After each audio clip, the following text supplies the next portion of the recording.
Jammu and Kashmir में India और पाकिस्तान को डिवाइड करने वाली लाइन जिसे हम LOC कहते हैं। ये लाइन साउथ में जम्मू के छम्ब सेक्टर से शुरू होती है और नॉर्थ में सियाचिन ग्लेशियर के पास पॉइंट NJ9842 के पास ख़त्म होती है। याद रहे कि जो सियाचिन ग्लेशियर का बॉर्डर है उसे हम LOC नहीं कहते।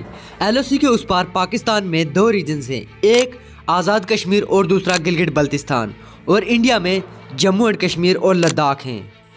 आखिर कैसे 750 किलोमीटर की लाइन जम्मू एंड कश्मीर के सीने पे खींची गई और आज से 78 साल पहले कैसे इंडिया ने POK को खो दिया?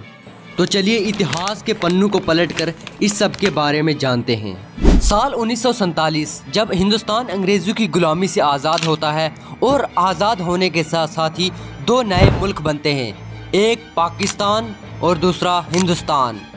उसी के साथ साथ बहुत सारी प्रिंसली स्टेट्स इन दोनों नेशंस को ज्वाइन कर रही थी, लेकिन उनमें से कुछ प्रिंसली स्टेट इंडिपेंडेंट रहने का इरादा करती हैं।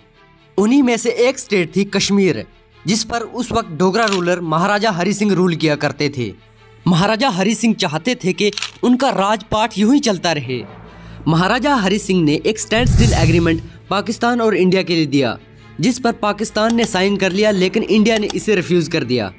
फिर इसी साल 1947 में अक्टूबर के महीने में पश्तून ट्राइब बगावत कर देती है।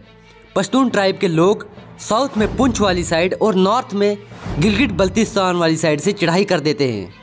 जब महाराजा देखता है कि ट्राइबल्स मैन बड़ी तेज़ी से श्रीनगर की तरफ आ रहे हैं, तो महाराजा श्रीनगर को छोड़कर जम्मू आ जाते हैं और 26 अक्टूबर 1947 को इंस्ट्रूमेंट ऑफ एक्सेशन पर साइन कर देते हैं। इसके बाद जम्मू एंड कश्मीर इंडिया का पार्ट बन जाता है और इंडियन फोर्सेस 27 अक्टूबर 1947 को श्रीनगर एयरपोर्ट पर उतरती हैं। इन कबायलियों के साथ साथ पाकिस्तानी सोल्जर्स भी इन कबायलियों के ड्रेस में शामिल थे और ये सारे कबायली श्रीनगर के आसपास पहुंच चुके थे, लेकिन इंडियन आर्मी ने पहुंचते ही इन्हें वहां से वापस खदेड़ना शुरू कर दिया।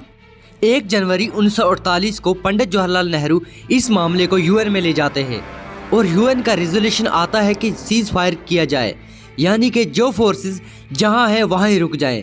उस दिन के बाद इन फोर्सेस के दरमियान में जो लाइन थी उसे सीज फायर लाइन कहा गया, यानी कि बॉर्डर को ही सीज फायर लाइन कहा जाने लगा। लेकिन 1947 के बाद इंडिया और पाकिस्तान में दो और जंगें होती हैं, एक 1965 की और दूसरी 1971 की। इन्हीं बैटल्स में कुछ पाकिस्तान के विलेज इंडिया के कंट्रोल में आ जाते हैं और कुछ इंडिया के विलेज पाकिस्तान के कंट्रोल में आ जाते हैं। 2 जुलाई 1972 को शिमला में एक ट्रीटी साइन होती है, जिस ट्रीटी में प्राइम मिनिस्टर इंदिरा गांधी और पाकिस्तान के प्रेसिडेंट जुल्फ़िकार अली भुट्टो शिरकत करते हैं। इसी शिमला एग्रीमेंट के बाद सीज फायर लाइन को LOC कहा जाने लगा, यानी कि लाइन ऑफ कंट्रोल।